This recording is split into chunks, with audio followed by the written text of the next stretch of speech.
Hey everybody, today I'm going to be showing you how I did the torque mount on my girlfriend's Saturn SW1 1998 single overhead cam.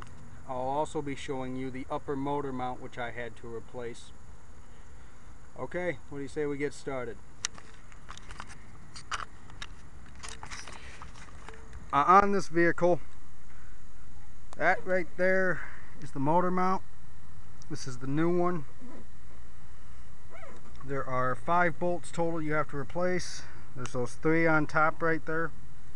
1, 2, 3. There is one right down in here along the side, and then there's another one on the other side.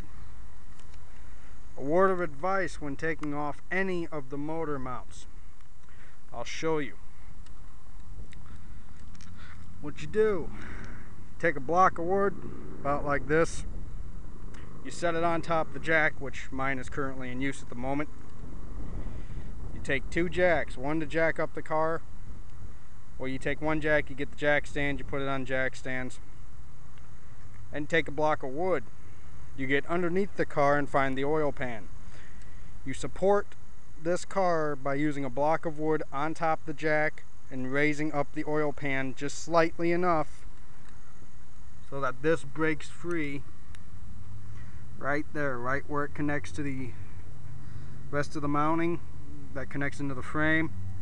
Once you get all the bolts off, you raise it up just enough that you have a hair of space in between the mount and the frame. After that, you simply pull it straight up. I got one. I can actually show you guys what was wrong. This right here, this is the old mount. See that space, how it looks like that rubber's been crushed? See the splitting in it? Now this is nowhere near as bad as some mounts, but it is bad enough that it needed to be changed. Remember, when you work on a car, it is safety first, then the job comes second. That being said, doing this type of repair, if I wasn't actually doing it, you would see this car propped up on 1 jack stand on each side. I would have that jack still underneath the car, the scissor jack, plus those 2 ramps turned sideways under the car, plus the old ghetto rigging trick, a tire. Stick the tire under the frame like that. If the car does slip off the jack or slips off the jack stands, it will not hit the ground. It will hit the tire will catch it, it will crush it, but it's better than you getting killed by this. Remember, working on a car is dangerous. You can hurt yourself, and the likelihood of you getting killed is even there. You don't be stupid when working on a car. Alright, on to the torque mount. A little dark in here. I'll see if I can show it to you. You can barely see it. Give me a moment and I'll get a flashlight if I can find it.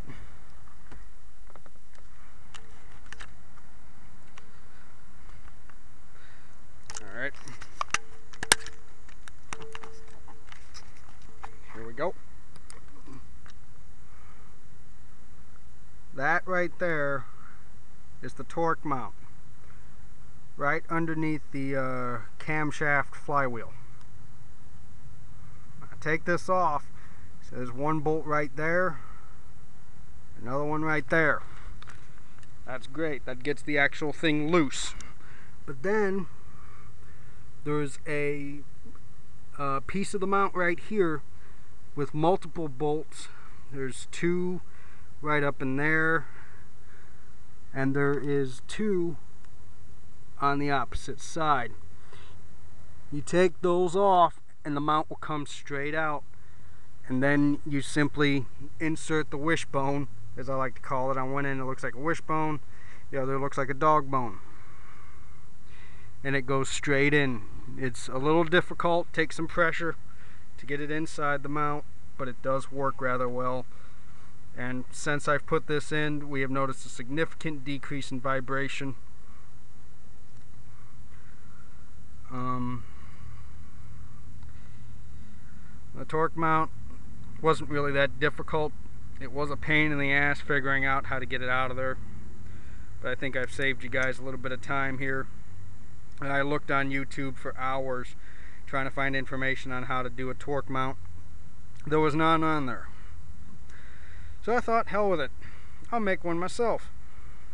Put it up so if people need the help, it's there, versus me not having it and having to guess on how to do this.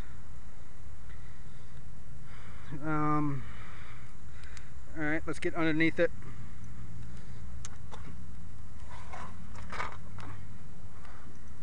On this car, see that box right there, right where the flashlight is? That is the oil pan right there. You can put a block of wood lengthwise across the oil pan, and it should do the trick to prop the engine up.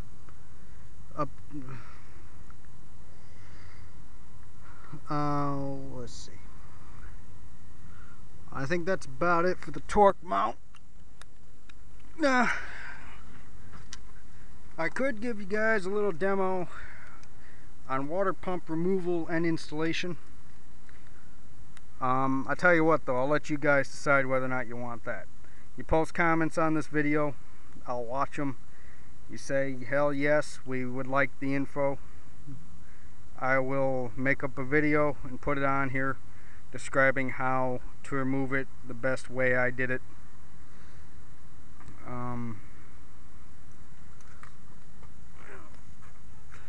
Also, when you have the car apart like this, if you think you need an oil change, see that?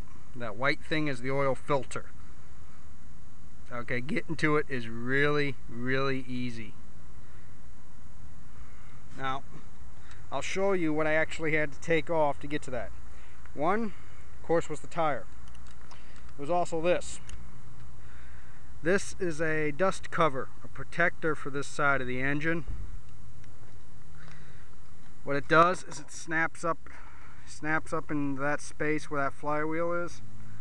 Snaps up by a couple holes. There's one there, and there's one back over in there right underneath the torque mount.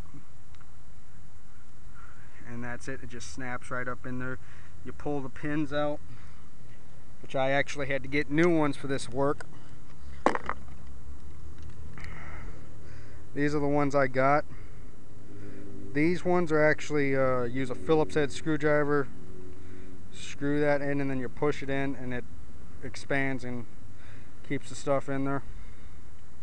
You have to take 2 of these out when doing this work. Not a big deal. It's pretty simple.